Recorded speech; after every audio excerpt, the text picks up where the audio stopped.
Mi madre levanto su copa de vino frente a 14 personas y dijo, una de mis hijas es médico. La otra, limpia cosas. Y todos se rieron. Todos. Menos yo. Porque yo sabía algo que ninguno de ellos sabía todavía. Me llamo Jasmine Fitzgerald. Tengo 30 años. Y durante toda mi vida fui el secreto que mi familia prefería no mencionar en voz alta. Crecí en Arcadia, un barrio de Phoenix donde los jardines siempre estaban verdes y los garages siempre tenían dos coches. Mis padres compraron esa cosa en 1998, el año en que yo cumplí 4 años. 4 dormitorios, piscina en el jardín trasero. El tipo de lugar donde organizas barbacoas y things que todo está bien. Mi madre, Lorraine, era maestra de primaria retirada. Cría en 3 cosas. Dios, las experiencias y su hija mea. Mi padre, Gerald, era contador en una empresa mediana del centro de Phoenix. Era un hombre calado. El tipo de silencio que la gente confunde con sabiduría. Pero que en realidad no es más que cobardia disfrazada de paciencia. Su frase favorita era, tu madre solo que lo mejor para ti, Jasmine. Ya la conoces. Era su respuesta para todo. Para cada herida, para cada comparación, para cada vez que me hicieron sentir que no tenía lugar en mi propia mesa familiar. Y luego estaba Vivian. La doctora Vivian Fitzgerald Caldwell. 34 años. Dermatóloga certificada especializada en procedimientos estéticos. Dirigia una clínica llamada Scottsdale Dermatology and Aesthetics junto con otros 3 médicos. Su marido Bradley era abogado de bienes raíces. Vivían en una casa de 460 metros cuadrados en North Scottsdale con piscina climatizada todo el año. Mi madre publicaba sobre Vivian en Facebook un promedio de 4 veces a la semana. Fotos de galas benéficas. Actualizations sobre los nietos. Presunciones veladas sobre la última innovación de Botox de Vivian o el nuevo contrato de Bradley. Su biografía de Facebook decía simplemente, Madre orgullosa de la DRA. Vivian Fitzgerald Caldwell. Eso era todo. Solo Vivian. Como si solo tuviera una hija. Solía revisar el perfil de mi madre a altas horas de la noche, buscando entre las fotos. En 3 años encontré una sola imagen donde aparecía yo. Era de Pascua de 2023. Estaba de fondo, ligeramente desenfocada, cargando una fuente hacia la mesa. En I siquiera me había etiquetado. En la sala de la casa de mis padres había una pared. La pared familiar. La llamaba mi madre. 12 fotografías enmarcadas en una cuadrícula perfecta. La boda de Vivian. La graduación de la facultad de medicina de Vivian. Vivian sosteniendo a Ethan por primera vez. Vivian y Bradley en alguna gala. Ella con un vestido rojo. Él con esmaquin. Los conti una vez. Vivian aparecía en once de esas 12 fotos. Yo aparecía en una sola. Mi graduación del instituto. Estaba parada entre mis padres, con toga y baret, sonriendo con una sonrisa que no ligaba a los ojos. Esa foto estaba en la esquina inferior, parcialmente oculta por una planta decorativa. Cuando Vivian se graduó de la Facultad de Medicina, mis padres organizaron una fiesta para 60 personas. Alquilaron un restaurante. Hubo banda en vivo. Mi madre dio un discurso de 12 minutos que hizo llorar a 3 personas. Cuando yo obtuve mi certificación como asistente médica a los 22 años, mi madre dijo, "Qué bien, cariño. Me puedes pesar la ensalada." Sin fiesta. Sin discurso. Solo la ensalada. Cuando Vivian compró su primera casa, mis padres le dieron $30,000 para la entrada. Cuando yo me mudé mi primer apartamento, una habitación en Tempe con barrotes en las ventanas, Mi madre me preguntó si de verdad necesitaba vivir sola. No sería más barato quedarme en casa. El mensaje siempre fue claro. Estaba Vivian. Y después estaba el resto. Durante 5 años trabajé en Scottsdale Dermatology and Aesthetics, la clínica de Vivian. Empezó como un favor. Al menos así lo presentó ella. Yo tenía 22 años, acababa de obtener mi certificación como assistant médica, y estaba desesperada por encontrar mi lugar en una familia que nunca parecía tener espacio para mí. Vivian me llamó una tarde de marzo de 2016. Hay una vacante en la clínica. Recepción y registro de pacientes. Le dije a la gerente que podrías estar interesada. Debí haber escuchado la advertencia en su voz. Ese filo sutil debajo de la generosidad. Pero era joven. Era esperanzadora. Pensé que quizás era su manera de tender un puente. De verme finalmente como algo más que una carga. Lo hago como un favor jazz. Me dijo antes de que empezara. No me hagas arrepentirme. No lo hice. Durante 5 años, no lo hice. Ligaba temprano. Me cuidaba hasta tarde. Aprendí los nombres de cada paciente, memoris sus alergias, record los cumpleaños de sus hijos. Nunca lame para reportarme enferma. Nunca me cuidé. Nunca le mencioné a Nadie que mi hermana era una de las médicas. Quería ganar mi lugar. Quería que me vieran como Jasmine, no como la hermana menor de Vivian. Y durante 5 años, pensé que lo estaba logrando. Entonces llegó el 15 de marzo de 2021, un lunes, a las 9:47 de la mañana. Me llamaron a la oficina de Sandra Whitfield, la gerente de la clínica. Estaba sentada detrás de su escritorio con una carpeta frente a ella y una expresión que yo nunca había visto antes. Jasmine, por favor siéntate. Me senté. Hemos recibido algunas quejas sobre tu desempeño. Múltiples quejas. Lo siento, pero tenemos que prescindir de tus servicios. Con efecto inmediato. La habitación se inclinó. Quejas. Loga articula. ¿De qué? ¿De quién? Los ojos de Sandra parpadearon hacia la pared, hacia la puerta, hacia cualquier lugar menos mi cara. No puedo hablar de los detalles específicos, pero la decisión ya está tomada. Recursos humanos precisará tu último check. Tienes 20 minutos para recoger tus pertenencias. 20 minutos. 5 años de mi vida. Asistencia perfecta. Hay una sola queja en mi expediente.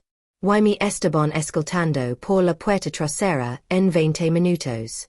Empaqué mis cosas en una caja de cartón, una foto enmarcada de mis padres, una taza que decía la emplea más o menos del mundo, un pequeño suculento que había tenido en mi escritorio durante 3 años.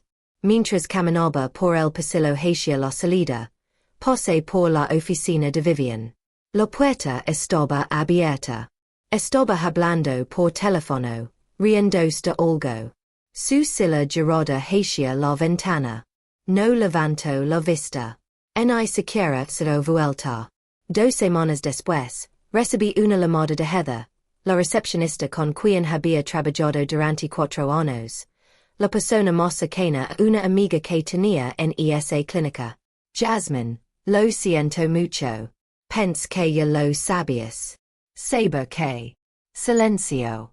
Y luego. Fue Vivian. Fue a hablar con Sandra. Dijo que eras una responsabilidad. Dijo que incomodabas a los pacientes. Que tenías problemas de actitud y que estaba afectando la reputación de la clínica. No podía hablar. Nada de eso era verdad, Jasmine. Todo el mundo lo sabe. Pero Sandra no iba a discutir con una médica, especialmente una de las socias. La llamada duró unos minutos. Los recuerdo porque estuve mirando mi teléfono todo el tiempo, observando cómo pasaban los segundos, sintiendo como algo dentro de mi haciendo risha con cada uno. Después de que heather colgo, mi quid sentada en mi coche en el estacionamiento del Walmart durante 2 horas. No law. No great. Solo mi quid oji, mirando el volante, intentando entender como mi propia hermana podía haberme hecho esto. Tenía $3,200 de deuda. Sin trabajo. Sin referencias que pudiera usar. Y ninguna explicación que pudiera dar a mis padres sin que pareciera que estaba atacando a su hija favorita. Así que no les dije nada. Les dije que me había ido porque quería un cambio. Porque estaba agotada. Porque necesitaba encontrarme a mí misma. Mi madre suspiró y dijo. Bueno, espero que encuentres algo pronto. Y es vergonzoso cuando la gente me pregunta qué haces. Y esa noche llamé la única persona que pense que podría entender. No a mi madre. No a mi padre. No a ninguna amiga que me dijera que confrontara a Vivian. Que hiciera una escena. Que peleara. Lame a la tía Marlene. Marlene era la hermana menor de mi padre. 59 años. Divorciada 2 veces. Había sido peluquera durante 30 años. Trabajando en un pequeño salón en Mesa llamado Belvita. En la familia Fitzgerald. Era el cuento con moralilla. Lo que mi madre mencionaba cuando quería asustarnos para que nos esforzáramos. Pero Marlene era la única que me preguntaba cómo estaba sin esperar la respuesta que quería escuchar. Le conté todo. El despido, la llamada de Heather. La revelación de que mi propia hermana había saboteado mi carrera. Cuando terminé, hubo un largo silencio. Cariño, dijo finalmente Marlene. Yo he sido el fracaso familiar durante 30 años. ¿Quieres mi consejo? No les de la satisfacción de verte sangre. Why no les de la satisfacción de verte sana? Solo vive en silencio y un día verán. Verán todo lo que se pidieron. Ese fue el día en que dejé de ser la hermana de Vivian y empecé a convertirme en alguien completamente diferente. Después de que me despidieron, necesitaba pagar el alquiler. Así que hice lo que cualquiera en mi lugar hubiera hecho. Empecé a limpiar cosas. No era glamoroso. No era lo que me había imaginado para mí misma a los 27 años. Pero una amiga de una amiga conocía a alguien en Paradise Valley que necesitaba ayuda. Su nombre era la señora Petón, 73 años, viuda que vivía sola en una casa de 560 metros cuadrados con más habitaciones de los que podía contar. Pagaba $150 en efectivo cada martes y viernes. Durante los primeros meses, solo limpiaba. Frigaba inodoros. Trapeaba pisos, organizaba armarios. Era un trabajo sin complications. Pero había algo casi meditativo en ello. Nadie me vigilaba. Nadie me juzgaba. Podía desaparecer en el ritmo del trabajo y olvidar por unas horas que mi vida no había resultado como había planeado. Pero entonces empecé a notar cosas. La casa de la señora Petón estaba impecable. Pero su vida era un caos. Facturas sin pagar apaladas en el mostrador de la cocina. Una puerta de garage rota que llevaba 6 meses sin arreglar. Una neveralina de comida callejera porque no recordaba lo que había comprado. Un día, sin que nadie me lo pidiera, organizé sus facturas en carpetas por fecha de vencimiento. Llamé un técnico para arreglar la puerta del garage. Limpié su refrigerador y le hice una lista de compras. Loro. Nadie había hecho esto por mí, dijo. Ni siquiera mis propios hijos. Fue entonces cuando me di cuenta de algo. La gente admirada no solo que limpieza. Quieren invisibilidad. Quieren a alguien que vea todo y no diga nada. Alguien que pueda hacer sus vidas más fáciles sin hacerlos sentir dependientes. Quieren control sin el esfuerzo de controlar. Y yo podía darles eso. El 12 de septiembre de 2022, Tramite los papeles para pristine concierge LLC. La tarifa de registro fue de $50. La mujer en el mostrador me preguntó que hacíamos. Hacemos los vidas de la gente admirada más faciles, dije. Ella se rio. Yo no. El primer ano fue brutal. Trabajaba 18 horas al día. Contra dos empleados. María, una empleada doméstica que había conocido a través de la señora Petón, y Daniel, un conductor que estaba entre trabajos. Tomamos todos los clientes que pudimos conseguir. Gestión de propiedades, organización del hogar, compras personales, recados. Si hacia la vida de alguien más fácil y podían pagar, lo hacíamos. Al final de 2022, teníamos 12 clientes. Ingresos de $4,200 al mes. Apenas suficient para cubrir la nómina y mantener las luces encendidas. Casi renuncié 3 veces. Pero entonces, en abril de 2023, todo cambió. Recibí un correo electrónico de una mujer llamada Victoria Ashford. Victoria tenía 62 años, viuda como la señora Petón. Pero a diferencia de la señora Petón, Victoria era propietaria de un resort de lujo de 120 habitaciones en Paradise Valley llamado The Mirada. Las tarifas de las habitaciones empezaban en $800 la noche y llegaban hasta 3,000 para la suite presidencial. Su contratista de limpieza anterior había sido atrapado en un escándalo. Empleados robando a los huéspedes. Trabajo chapucero encubierto con sobornos. Victoria necesitaba un nuevo proveedor. Alguien discreto. Alguien de confianza. Alguien que entendiera que en el negocio de la hospitalidad de lujo, la reputación lo es todo. Me reuní con Victoria en su oficina un martes por la tarde. Estaba sentada detrás de un escritorio de caoba que probablemente costaba más que mi coche, estudiando con ojos que no podían nada. Todos prometen discreción, dije. Que te hace diferente. Pense en Vivian. En mi madre. En todos los años que había pasado siendo invisible en mi propia familia. He pasado toda mi vida siendo invisible, señora Ashford. Sé cómo hacer que otras personas se sientan vistas mientras yo permanezco sin ser vista. Me miró fijamente durante un largo momento. Luego deslizó un contrato sobre el escritorio. $28,000 al mes. Plazo de 18 meses. Puede manejarlo. Dije que sí. No tenía ni idea de si podía manejarlo, pero lo resolví. Contrate a 8 empleados más. Creé protocolos de capacitación. Implement sistemas de control de calidad que había aprendido de videos de YouTube, y libros de negocios que había sacado de la biblioteca. Y funcionó. Victoria firmó un segundo contrato.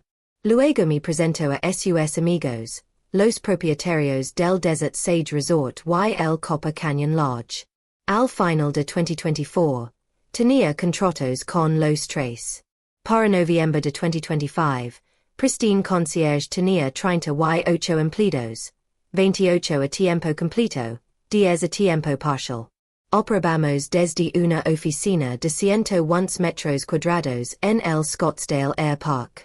Los ingresos brutos del año iban camino de alcanzar $1.9 millones. Conducía un Honda Civic 2019. Usaba jeans y suéter sencillos. Vivía en un modesto apartamento en el Old Town de Scottsdale. Y cuando mi madre me preguntaba qué hacía, le decía, solo limpieza mamá. Como siempre. Nunca hacía preguntas de seguimiento. Ninguno de ellos lo hacía. Construí un imperio. Y lo construí en silencio. Solo había una persona que sabía la verdad. En junio de 2024, recibí una llamada de la tía Marlene a las 8:47 de la noche de un martes. Carino, tengo que preguntarte algo y necesito que seas honesta conmigo. Se mi cayo el estómago. Hoy tuve una clienta en mi silla. La señora Thornberry, vive en Paradise Valley. Se pasó toda la cita hablando de una empresa de consejería que USA. Dijo que es lo mejor con lo que ha trabajado. Discreta professional, que le cambió la vida. Mi quid sin respiration. Menciono el nombre de la propietaria. Jasmine Fitzgerald. Silencio. Iris tú, verdad? No respondí. Carino, cosísimi con los tijeras. Tuve que finger que estaba ajustando la capa. Soltó un suspiro que no sabía que había estado conteniendo. Por favor no lo digas a nadie. Por favor, todavía no estoy lista. Oh cielo. Su voz es suavizo. No voy a dejar en una palabra. Pero Jasmine, necesito que sepas que estoy muy orgullosa de ti. Y entiendo por qué lo estás ocultando. Yo me he estado escondiendo de esta familia durante 30 años. Hablamos durante otra hora. Le conté sobre pristine concierge, sobre Victoria, sobre los contratos y los empleados y las noches sin dormir preguntandome todo vendría abajo. Ella escuchó. No juzgó. Solo dijo. Un día verán. Solo que no sabía que ese día estaba llegando más rápido de lo que cualquiera de los dos esperaba. El 27 de noviembre de 2025, un jueves. Día de Acción de Gracias. Conduge desde Scottsdale hasta Arcadia en 22 minutos. Lavaba jeans, un suéter gris y botas que había comprado 3 años atrás. Nada ostentoso, nada que levantara preguntas. Traje una botella de vino, $40. Un cabernet de Napa del 2019 del que había leído buenas críticas. Sabía que mi madre lo pondría en el mostrador y nunca lo mencionaría. Serviría el vino que trajo Vivian. Probablemente algo 2 veces más caro. Presentado con un pequeño discurso sobre el venado. Mi estación al final de la entrada. Allí es donde siempre me estacionaba. Los buenos lugares, los más cercanos a la casa, sombridos por la bougainvillea que mi madre gastaba $300 al año en mantener. Estaban reservados para el Lexus Blanco de Vivian y el BMW Negro de Bradley.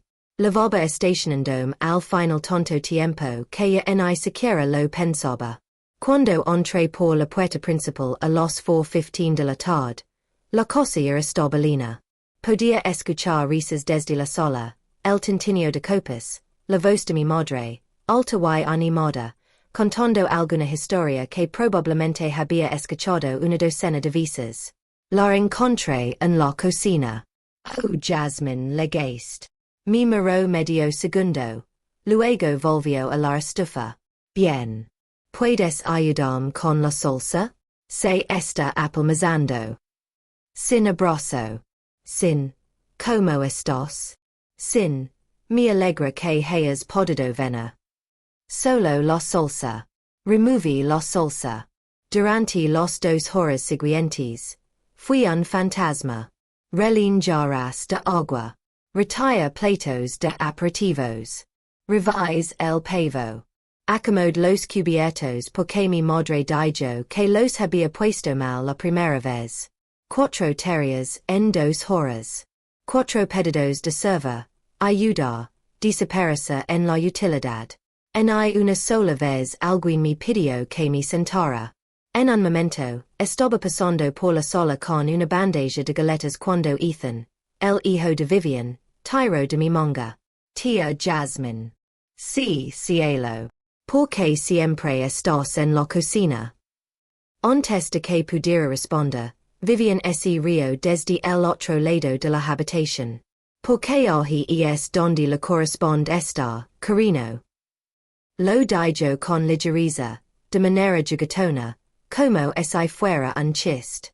Pero six la cara de la tía Colleen por un momento, un destello de algo que podría haber sido incomodidad. Y luego desapareció. Y la fiesta continuó. A los 6:47 de la tarde nos sentamos asesina.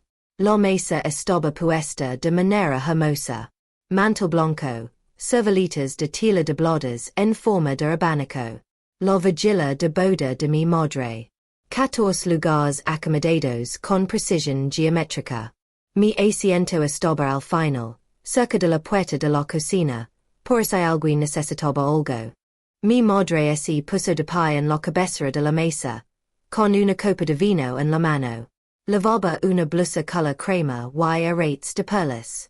Su cabello había sido peinado esa mañana. Lo sabía porque lo había mencionado 3 veces. Antes de comer, dije, quiero decir unas palabras. La habitación se quedó en silencio. Quiero agradecer a Dios por esta hermosa familia, por mi maravilloso esposo Gerald, que lleva 36 años a mi lado. Sonrió a mi padre.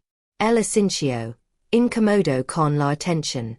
Por mis nietos, Ethan y Lily, que traen tanta alegría en nuestras vidas. Los niños se rieron. Por mi yerno Bradley, que sueda tan bien en nuestra Vivian. Bradley levantó su copa. Y especialmente por mi hija Vivian. Médico, madre, una bendición. Hizo una pausa. Dejó que el momento respirara. Sentí algo frío instalarse en mi pecho. Sabía que iba a pesar. Lo había sentido acumularse durante toda la tarde. Todo el año, toda mi vida. Estoy muy orgullosa de lo que has logrado, Vivian. Todos lo estamos. Vivian sonrió. Esa sonrisa perfecta y ensayada. La que usaba para los pacientes, para las fotos, para los momentos en que sabía que todos la estaban mirando. Mi madre se giró. Sus ojos me encontraron. Y por supuesto, por Jasmine. Otra pausa. Esta diferente. Pasada. Tengo 2 hijas. Una es médico. Señaló a Vivian con su copa de vino. La otra. Sería. Una risa suave y tintineante que invitaba a todos los demás a reírse también. Bueno, limpia cosas para ganarse la vida. Pero al menos si es buena en ello. 14 personas se rieron. Los conté. Judith y Dorothy se rieron. El tío Pete se rió. Bradley se rió. El señor Mercer se rió. La doctora Stephanie Brennan se rió. Vivian se rió con más ganas que nadie. Mi padre no se rió. Bajó la vista al plato. La señora Mercer no se rió. Apretó los labios y miró su servileta. Pero todos los demás se rieron. Y mi madre seguía sonriendo, satisfecha consigo misma, satisfecha con su pequeño chiste mi costa. Sentí que la habitación se encogía a mi alrededor. Los risas presionando desde todos los lados. 14 personas que me veían exactamente como mi madre acababa de describirme. La empleada doméstica. La hija menor. La vergüenza. Algo cambió dentro de mí. Puse el vaso de agua sobre la mesa. Doblé la servileta y la coloca un lado. Me levanté. Las risas murieron. Mi madre me miró, confundida. Jasmine, ¿te pasa algo? Le sostuve la mirada. La mantuve. Mamá, quiero dar las gracias. Parpadeó. Por dejar muy claro frente a todos aquí exactamente cuál es mi lugar en esta familia. La habitación estaba en silencio. Completamente, absolutamente en silencio. Espero que un día recuerdes este momento. Porque yo sé que lo recordaré. Empujé mi silla. Agarré mi bolso. Y salí por la puerta principal. No la cerré un golpe. No hacía falta. Estaba sentada en mi coche en el estacionamiento de un CVS a 3 kilómetros de la casa de mis padres cuando sonó mi teléfono. 7:34 de la tarde. El nombre en la pantalla era el de la tía Colleen. Casi no respondi. Pens que la moba para decirme que había exagerado, que había avergonzado a mi madre, que debía disculparme. Pero algo me hizo contestar. Jasmine. Su voz temblaba. Necesito decirte algo. Debí habértelo dicho hace meses. No dije nada. Te reenvié un correo electrónico por accidente en agosto. Quería enviárselo a Vivian. Pero hice clic en el nombre equivocado. Como nunca respondiste, pensé que quizás no lo habías visto o que quizás nos habías perdonado. No lo sé. Me dije a mí misma que no importaba. Que correo. Revisa tu carpeta de spam. El asunto es. Que o sea con Jasmine. Tenía los manos frías.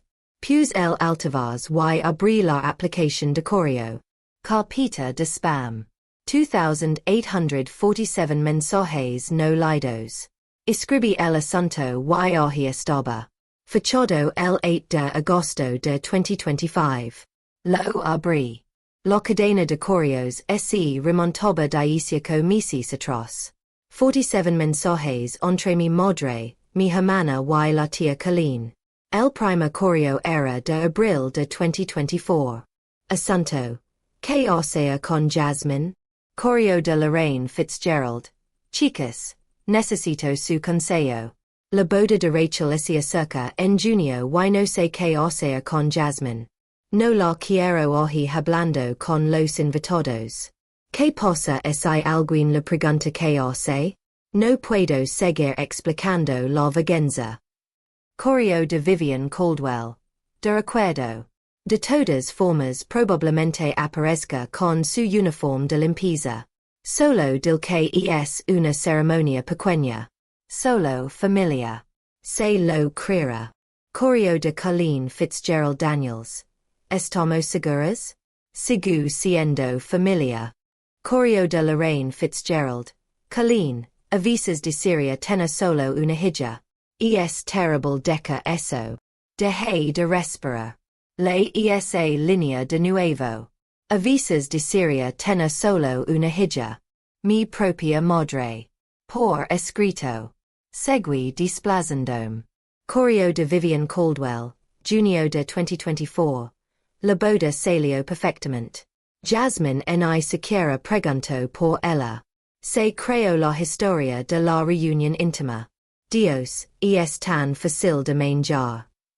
Correo de Lorraine Fitzgerald, septiembre de 2024. Gerald sigue diciendo que deberíamos invitar a Jasmine a las cenas del domingo. Le dije que es más fácil cuando somos solo nosotros con la familia de Vivian. Ella baja el ambiente. Correo de Vivian Caldwell, noviembre de 2024. Hablando de bajar el ambiente, se acerca el día de acción de gracias. Tenemos que invitarla este año. Correo de Lorraine Fitzgerald. Desafortunadamente, sí. La gente hablará si no lo hacemos. Pero no te preocupes. Lo mantendrá ocupada en la cocina. Segui desplazándome. Mensaje tras mensaje. Un año y medio de mi familia discutiendo como si fuera un problema gestionar, una inconveniencia, una mancha en el apellido familiar. Y luego leg al último correo de la cadena. Fechado el 24 de noviembre de 2025. 3 días antes de acción de gracias. Correo de Vivian Caldwell. No te preocupes, mamá. Después de mañana, sobre cuál es su lugar. Tengo un brindis preparado. Un brindis preparado. Lo había planeado. Todos lo habían planeado. La línea de una hija es médico y la otra es empleada doméstica, no fue espontánea. No era solo mi madre siendo desconsiderada. Había sido coordinada, discutida, aprobada. Mi propia familia había programado mi humiliación. Mi quid en ese estacionamiento durante 45 minutos. Le todos los correos 2 veces. Luego los le de nuevo. No lor. No great. Solo me sentí clara, Como si alguien finalmente hubiera encendido los luces en una habitación en lo que había estado tropezando toda mi vida. Como si toda la confusión, toda la duda de mí misma, todos los años de preguntarme si estaba loca o era demasiado sensible o si me lo estaba imaginando, todo eso se cristalizara en una sola verdad inquebrantable. No solo me habían excluido. Lo habían organizado. Lo habían documentado. Se habían reído de ello por escrito. Creé una carpeta en mi correo. La lame, evidencia. Reenvié los 47 correos. Y luego condujo cosa. A la mañana siguiente, viernes 28 de noviembre de 2025, me desperté con un nuevo correo. Pero este no era de mi familia. Era de Victoria Ashford. Asunto. Premio Arizona Rising Entrepreneur. Estimada Jasmine, es un honor informarte que has sido seleccionada como la receptora del Premio Arizona Rising Entrepreneur de este año, presentado por el Southwest Business Council. La ceremonia tendrá lugar el 18 de diciembre en el JW Marriott Phoenix Desert Ridge. 600 invitados, cobertura de prensa local. Y un discurso tuyo si decides aceptar. He observado como tu empresa ha crecido de un solo empleado al líder de la industria en apenas 3 años. Te has ganado este reconocimiento. Y no podría estar más orgullosa de haber nominado. Con admiración, Victoria Ashford. Ley el correo 3 veces. 18 de diciembre. 3 semanas de distancia. 600 personas. Prensa local. Y 10 entradas de cortesía. Maya ese número. 10 entradas. Y pensé en los 14 personas que se habían reído de mí la noche anterior. Llamé la tía Marlene esa tarde. Hablamos durante 2 horas y 14 minutos. Le conté sobre la cadena de correos, sobre lo que mi madre había escrito, sobre lo que Vivian había planeado. Le leí los mensajes palabra por palabra y escuché su silencio al otro lado. Cuando terminé dije, ¿qué vas a hacer? No lo sé. ¿Podrías exponerlos, sabes? Envía esos correos a todos. Publicarlos en Facebook. Dejar que el mundo entero vea quiénes son en realidad. Lo había pensado en el estacionamiento, en mi coche, en las horas transcurridas. Lo había imaginado de 100 maneras diferentes. Y Marlene preguntó, ¿why? Eso es lo que ellos harían. Yo no soy ellos, tía Marlene. No voy a destruirlas. Solo voy a dejar de esconderme y dejarlas sentarse con lo que han hecho. Como. La ceremonia del premio. 18 de diciembre. 600 personas. Cobertura de prensa. Victoria me nominó. Voy a invitarlos. A todos. Mama. Papa. Vivian. Bradley. Ellos nunca vendrán. Vendrán. Bradley ya recibió una invitación a través de uno de sus clients. Creen que es un evento de networking. No saben quién recibirá el premio. Otro silencio. Este más largo. Jasmine. ¿Estás segura? Nunca he estado más segura de nada en mi vida. Entonces estar allí en primera fila con cascabeles. Sonreí. Por primera vez en días. Sonreí de verdad. Durante las 3 semanas siguientes, escribí 7 borradores de mi discurso. El primer borrador estaba enallado. Nombres. Site correos electrónicos. Me imagine de pie en ese escenario viendo las caras de mi familia mientras les leía sus propias palabras. El segundo borrador era triste. El tercero, accusatorio. El cuarto, lleno de autocompasión. El quinto era demasiado largo. El sexto, demasiado corto. En el séptimo borrador, borrador, porque me di cuenta de algo. La mejor venganza no es la humiliación. Es convertirse en alguien que no pueden ignorar. No necesitaba exponerlos. No necesitaba citar sus correos ni describir su crueldad frente a 600 extraños. Solo necesitaba pararme en ese escenario y contar mi historia. Mi historia real. La de una mujer a quien despidieron, que empezó de cero, que construyó algo de la nada. Y dejarlos sentados en el público dandos cuenta lentamente, dolorosamente, públicamente, de que la hija que habían descartado estaba parada en un reflector al que ellos nunca podrían llegar. El discurso final tenía 8 minutos de duración.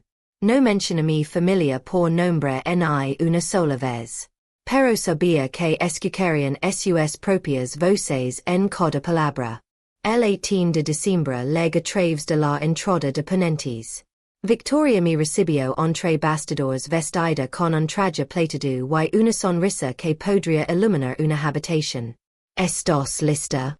Maya a traves de un hueco en la cortina. El salón de baile se estaba llenando. Líderes empresariales, políticos locales, periodistas con cámaras, mesas redondas cubiertas de tela blanca.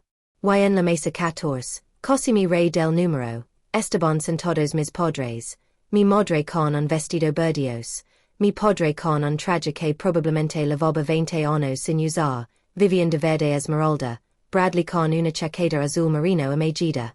Estaban riendo, bebiendo champán, completamente ajenos a lo que estaba por venir. Levo 3 años lista, dije. A las 7:45 de la tarde, el maestro de ceremonias se acercó al podio. Damas y caballeros, es un placer presentar el momento culminante del programa de esta noche. El Premio Arizona Rising Entrepreneur. Este reconocimiento distingue a un líder empresarial excepcional que ha demostrado innovación, crecimiento y impacto en la comunidad. Sentí que mi corazón latía con fuerza. La receptora de este año fundó su empresa hace apenas 3 años con un solo empleado y una visión.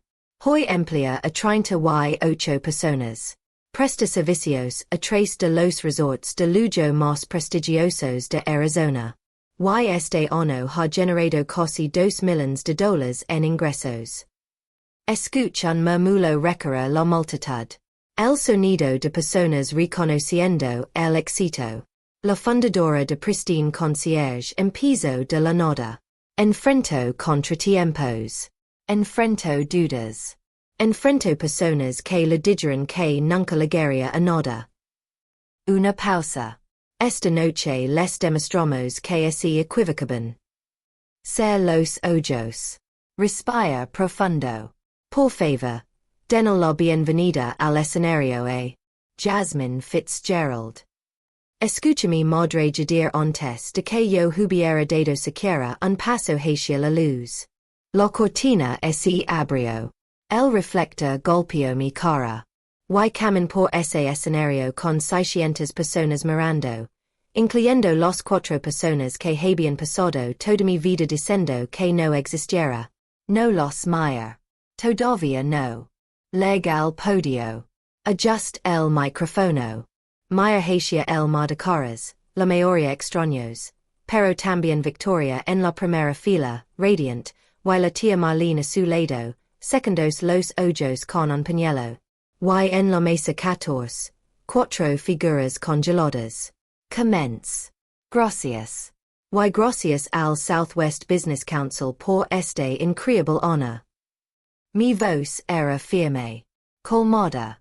La voz de alguien que había practicado frente al espejo hasta que las palabras se sintieran como respirar. Quiero contarles una historia. Una historia verdadera sobre una mujer que hace 4 años no tenía nada. Pausa. En 2021, me despidieron de mi trabajo. Tenía $3,200 de deuda, sin referencias, sin plan alternativo. Tenía 27 años y no tenía ni idea de qué hacer con mi vida. Vi mi madre cambiar de posición en su asiento. Así que empecé a limpiar cosas. No porque quisiera, sino porque tenía que hacerlo. Porque necesitaba pagar el alquiler. porque necesitaba sobreviver. Otra pausa. Y en el camino, descubrí algo. Descubrí que era buena en ello. No solo en limpiar, sino en ver lo que la gente necesitaba. En hacer sus vidas más fáciles. En ser invisible de una manera que los hacía sentir visibles. Dije que esa palabra flotara en el aire. Invisible. Construí pristine concierge con mis propias manos. Empecé con un client, luego 5, luego 50. Cometí errors. Trabaj 18 horas al día. Me do de mí misma más veces de los que puedo contar. Maya directamente a la mesa 14. Y había personas que se suponía que debían amar, que me dijeron que nunca llegaría a nada. Personas que me llamaron una vergüenza. Vi la mano de mi madre volar hacia su boca. Personas que me excluyeron de reuniones familiares porque les daba vergüenza que la gente me viera con ellas. Vi a mi padre cerrar los ojos. A esas personas quiero decirles. Gracias. La sala estaba en silencio. Absoluto. Total silencio. Me dieron el mejor regalo que alguien puede dar. Me dieron una razón para demostrar que se equivocaban. Pausa. Dejé que el momento respirara. Este premio no es solo para mí. Es para cada persona que alguna vez le dijeron que no era suficiente. Para todos los que han sido descartados, pasados por alto, subestimados. Para todos los que han sido hechos sentir invisibles por las personas que más deberían haberlos visto. Levant la barbilla. Los veo. Y quiero que sepan que no son la opinión de su familia sobre ustedes. No son la cosa en lo que intentan meterlos. Son capaces de mucho más de lo que ellos jamás entenderán. Respire hondo. Gracias. El aplauso comenzó despacio. Una persona, luego 10, luego 100. Y luego como una ola, toda la sala se puso de pie. 600 personas de pie, aplaudiendo. Durante 47 segundos me quedé en ese podio y dejé que el sonido me envolviera. El sonido del reconocimiento, de la validación, de todo lo que había esperado toda mi vida escuchar. Y en la mesa 14, mi familia permanecía congelada en sus asientos. No se levantaron. No podían. Después de la ceremonia, a las 8:32 de la noche, mi madre apareció. Estaba sola. Vivian y Bradley debían haberse quedado en la mesa. O quizás se habían ido. No lo sé. No me importaba. Camino hacia mí lentamente. Su cara estaba marcada por el rímel corrido. Le temblaban las manos. Jasmine. Me guía para enfrentarla. ¿Por qué no me lo dijiste? La Mayer. A la mujer que me había dado vida, que me había criado, que había escrito en un correo que a veces decía tener solo una hija. ¿Me habrías creído, mamá? ¿Te habrías sentido orgullosa? ¿O habrías encontrado otra razón para compararme con Vivian? No respondió. Eso fue suficiente. Jasmine, por favor. No quis deca lo de los correos. Quisiste deca cada palabra. Sus ojos se llenaron de lágrimas. No estoy enojada, mamá. Levantó la vista, sorprendida. No estoy enojada, repetí. Ya termin. Me di la vuelta y me fui caminando. Ella me llamó desde atrás. Jasmine, ¿seguirás hablando conmigo? Seguimos siendo familia. Me detuve. No me volteé. Siempre hemos sido familia, mamá. Tú simplemente nunca me trataste como tal. Y seguí caminando. En los 3 días siguientes recibí 12 llamadas perdidas de mi madre. 12 mensajes de voz que empezaban con disculpas y terminaban con acusaciones. Los por todos. Vivian mi envio un correo electronico con el asunto, tenemos que hablar. Lo archive sin abrirlo. Mi padre llamó una vez. Solo una vez. Al cuarto día, contest. Jasmine. Su voz era calada, cansada. Soy papa. Ya sé. El silencio se extendió entre nosotros. El silencio de 30 y unos de cosas no dichas. Lo siento, dije finalmente. Debí haber dicho algo hace años. Debí haber tomado partido por ti. Debiste haberlo hecho papa. Pero no lo hiciste. Mas silencio. Lo sé. Y de todas formas sobreviví. Escuch como tomaba air. Tembloroso. El aliento de un hombre que se estaba dando cuenta demasiado tarde de cuanto había pedido. Todavía te amo, Jasmine. Lo sé. Pero el amor no es suficiente cuando no actúas en base a él. La llamada duró 6 minutos y 33 segundos. Cuando terminó, sentí algo que no esperaba. No enojo. No satisfaction. Solo paz. No los corté por completo. No bloqueé sus números ni quien puentes ni declaré que nunca volvería a hablarles. Eso no es quien soy. Eso no es quien quiero ser. Pero dejé de perseguirlos. Durante 30 y años había sido yo quien se acercaba. Quien aparecía a pesar de ser tratada como un pensamiento de último momento. Quien seguía intentando, seguía esperando, seguía creyendo que algún día me verían.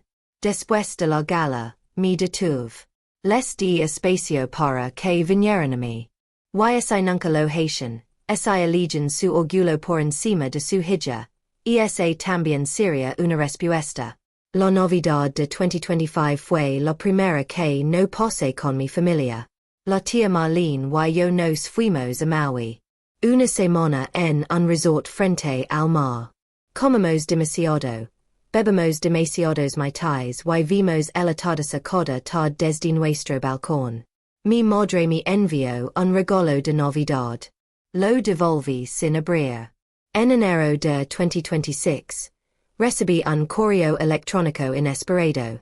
Era de la doctora Stephanie Brennan, la mujer que había estado en Acción de Gracias, la colega de Vivian, una de las 14 personas que se había reído del brindis de mi madre. Me disculpo por haberme reído de ese brindis. Fui una cobarde. No quería crear problemas. Me dije a mí misma que no era mi lugar.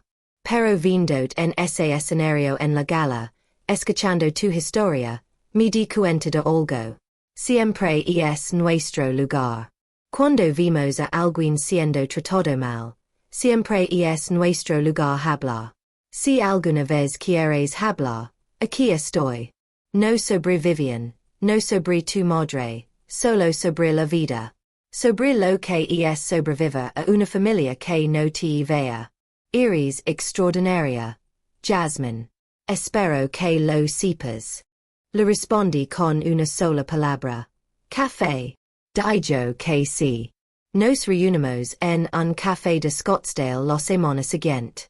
Hablamos durante 3 horas sobre familias, sobre expectativas, sobre las heridas invisibles que levan las personas exitosas. Stephanie se convirtió en una de mis mejores amigas. Curioso como las personas que te lastiman a veces te llevan a las personas que te sanan. Esta historia no es sobre venganza. No se trata de demostrar que mi familia estaba equivocada en de verlos sufrir en de tener la última palabra. Eso puede ser satisfactorio por un momento, pero no arregla nada. No sana nada. Esta historia es sobre libertad. Durante 30 y años esperé que mi familia me viera. Esperé que mi madre estuviera orgullosa de algo que yo hiciera. Esperé que mi padre me defendiera. Esperé que mi hermana me tratara como una igual en lugar de como una responsabilidad. Esperé y esperé y esperé. Y no lo hicieron. Pero esto es lo que aprendí. No necesito su permiso para existir. No necesito su aprobación para triunfar. Why no necesito su amor para saber que soy digna de recibirlo. La gala no fue para humillar a mi familia. Fue para salir a la luz. Para dejar que la verdad hablara por sí misma. Para pararme en un escenario frente a 600 extraños y reclamar el éxito que construí con mis propias manos. Con o sin su reconocimiento. Me vieron esa noche. Por primera vez en mi vida, realmente me vieron. Pero para ese momento, ya no importaba. Porque ya había aprendido a verme a mí misma. No soy la vergüenza. Nunca lo fui. Y nunca más lo sea.